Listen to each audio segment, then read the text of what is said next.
friends, this video on kinetic theory part 1 is brought to you by examfear.com.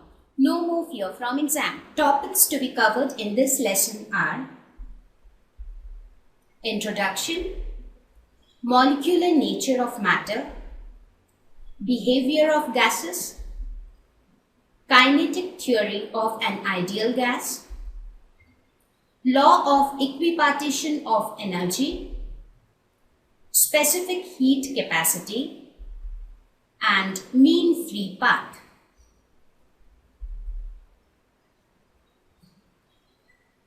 So let us start with the introduction.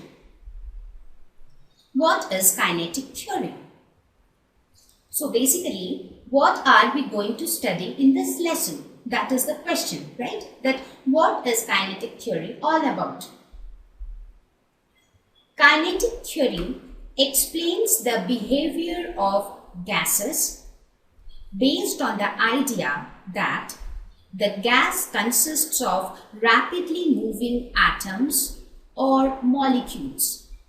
So basically, kinetic theory was a theory given by obviously some scientists to explain the behavior of gases. How do gases behave?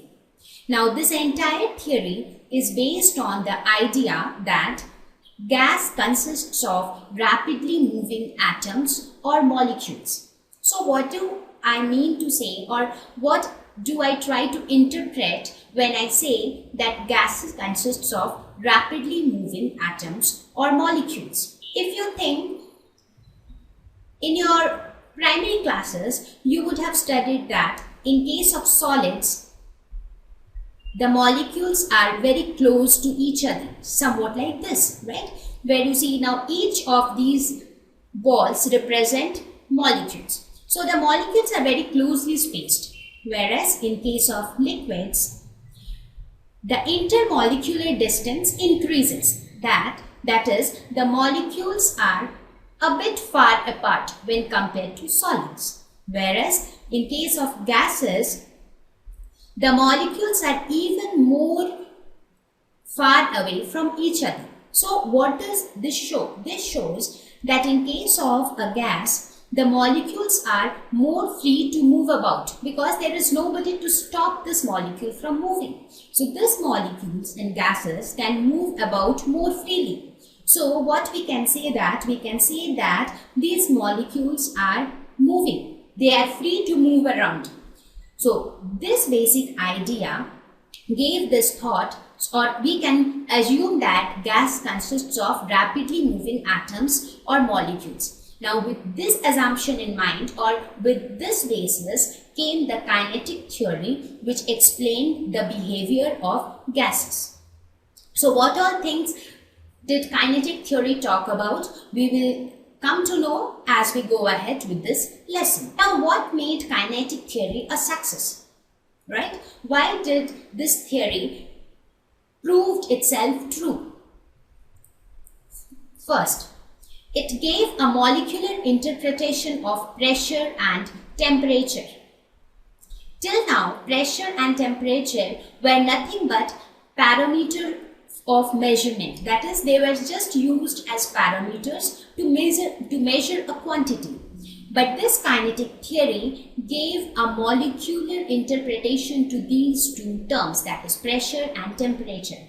How? That we will come to know as we derive the expression for pressure and temperature based on kinetic theory. Consistent with gas laws and Avogadro's hypothesis. This theory, whatever this theory spoke about, everything matched with whatever was told by the gas laws.